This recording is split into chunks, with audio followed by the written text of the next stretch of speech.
This awkward interview started the dumbest race war of all time between Southeast Asians and the black community. And it's kind of serving as a lesson in what can happen when mismanaged expectations, cultural misunderstandings, and bad faith reactions all meet in one place. Take a look at this interview and tell me if you can guess why people are upset. We are here with Shah Rukh Khan, who is the first male Bollywood actor to attend the Met Gala. Please tell us how it feels to make history tonight. I don't know about history, but I'm extremely nervous and excited. And Sabya Sachi, who convinced me to come here. I've not done too many red carpets. I'm very shy. So for me, it's the first time. But looking at you both, it's wonderful to be here. Oh, thank you. Okay, so this is Shah, and apparently he's Bollywood's biggest star. His fans are upset because they felt like the interviewers didn't kiss his ass enough. Even his stylist felt the need to chime in mid-interview. And just to give you a little bit of context, Shah Rukh Khan is probably one of the most famous men in the world. And his fan following is legendary. And we nearly had a stampede outside the hotel when he came out. Now, I'm not gonna lie. This whole thing feels like when someone who's TikTok famous can't get any traction on Instagram. So they put 2 million followers on TikTok in their bio to make sure you know they're popular somewhere else. And they usually only have like 3,000 followers on Instagram when they do this. But here's the sad thing. Because we live in the TikTok era, what should have been a simple PR learning moment has now spiraled into a full-blown culture war that exposes toxic aspects of celebrity, culture bias, and racial double standards. You see, 2 days ago, I couldn't tell you who this guy was, but now his name is trending for all the wrong reasons. And TikTok is making sure I know about all of his controversies, including his bleaching cream that apparently works 5 times better than the competition. I don't know. But in all seriousness, I think this was a moment of misplaced anger that's hard not to classify as anything other than anti-blackness. You see, people initially claimed they were mad because the interviewers didn't do any research. But that's false. Their job was to ask everyone the same softball questions. It was a warm-up interview. However, when it came to this interview, they had a very specific question about him being the first ever person from Bollywood to represent at the Met, which sounds research to me. They even learned how to pronounce his name to be respectful.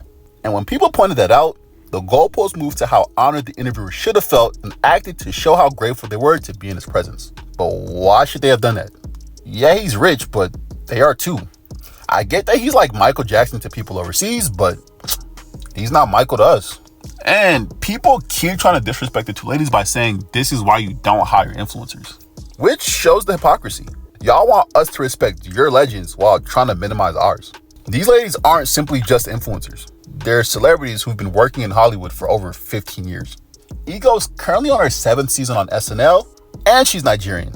Teyana's a musician, director, and I think she's actively producing the tours of other major artists right now.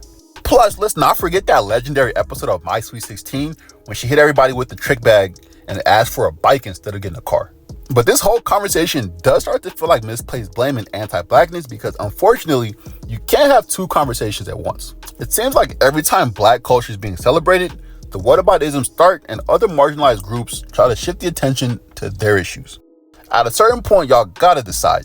Do you prefer your false sense of proximity to power that has been fruitless thus far? Or is black struggle truly the tide that has lifted all boats, including yours?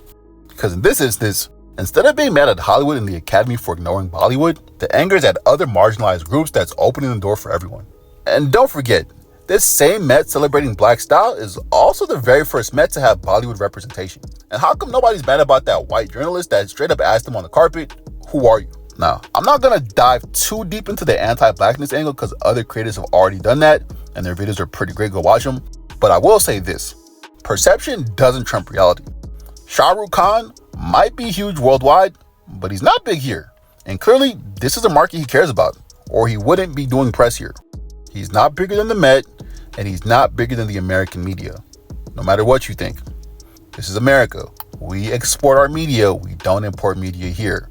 So the people who are big here are big everywhere. And the people who are big everywhere are just big there, not here. And when you travel, you don't get to bring your cultural expectations with you.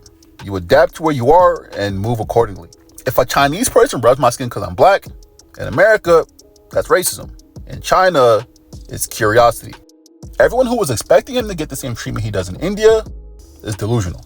And presenting yourself as shy while having the guy next to you throw a fit on your behalf because no one's celebrating your accomplishments does feel a little bit disingenuous.